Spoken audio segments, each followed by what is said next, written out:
Surat airport સંકુલમાં ઓથોરિટીના auto rickshaw ચાલકોને પ્રવેશ બંધી સામે કોંગ્રેસ દ્વારા વિરોધ પ્રદર્શન કરવામાં આવ્યું હતું, જેમાં શહેર કોંગ્રેસ સમિતિના પ્રમુખ સહિત આગેવાનોની અધ્યક્ષતામાં રિક્ષા ચાલકોના પ્રાણ પ્રશ્ન બાબતે વીઆર મોલથી એરપોર્ટ સુધી રેલી યોજવામાં આવી હતી.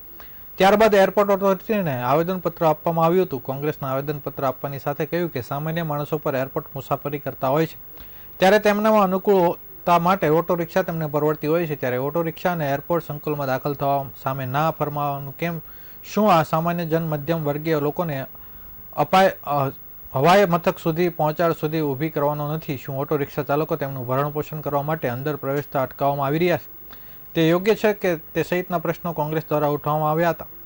કોંગ્રેસે માંગ કરી છે કે ઓટો રિક્ષા ચાલકોને એરપોર્ટ સંકુલમાં સ્ટેન્ડ આપવો જોઈએ, સાથે સામાન્ય લોકોની જાણકારી માટે ડ્રોપ અપ ફ્રી સમયે જાણકારી કરતો બોર્ડ લગાવવું જોઈએ. કેટલાક સમયનો શું ચાર્જ લેવા છે તેની જાણકારી આપવામાં આવે તો જ મુસાફરો એરપોર્ટથી મૂકી આવ્યા બાદ જે બેરિયર લગાવેલ છે તે નાબૂદ કરવા જોઈએ, જેથી વાહન ચાલકો પાસે પૈસા વધારે લેવા માટે તથા સમયનો બગાડ ન થાય તે માટે આ પ્રકારના ફરમાનો ગરીબ ઓટો રિક્ષાવાળાને અન્યાય કરીને મલ્ટીનેશનલ જેવી સંસ્થાઓને લાભ અપાવવા માટેનો છે. તેથી ફક્ત અને ફક્ત અમીરો માટે સરકાર કામ કરતી હોય, સામાન્ય માણસોના હિતમાં યોગ્ય નિર્ણય લેવામાં આવે, નહીતર ઉગ્ર આંદોલનને ચીમકી કોંગ્રેસ દ્વારા ઉચ્ચારવામાં આવી છે.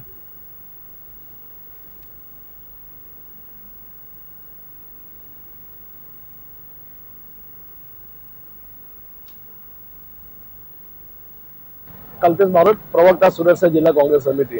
आज रोज सुरत शहर कांग्रेस समिति નેજા હેઠળ અમે વીઆર મોલથી રિક્ષા ચાલકો સાથે સુરત એરપોર્ટ ખાતે જઈને એક આવેદનપત્ર આપવાના છે કે એરપોર્ટ ઓથોરિટી દ્વારા રિક્ષા ચાલકોને પ્રવેશબંધી કરવામાં આવી, જેના વિરોધમાં સુરત શહેર કોંગ્રેસ આવેદનપત્ર આપશે. સામાન્ય માણસ દરેક જણા પાસે ફોર વ્હીલ નથી હોતી. સામાન્ય માણસ રિક્ષામાં જતા હોય છે ત્યારે એરપોર્ટ ઓથોરિટી દ્વારા પોતાના માનીતા કંપનીઓના લોકોને ફાયદો થાય એ હેતુસર રિક્ષામાં પ્રતિબંધ મૂક્યો, જેના વિરોધમાં અમે આપણે એરપોર્ટ આવેદનપત્ર આપવા માટે જઈએ છીએ. કેટલા લોકો જોડાયા અમારી સાથે 100 થી વધુ રિક્ષા ચાલકો છે ને 400 થી 500 શહેરના નાગરિકો જે લોકોને આ પ્રસંગ જોડાયેલા હોય કે કયા કારણસર રિક્ષા ચાલકોને તમે એરપોર્ટમાં જોડી નાખો છો, એ મુદ્દે અમે આવેદનપત્ર આપવા જઈ રહ્યા છીએ.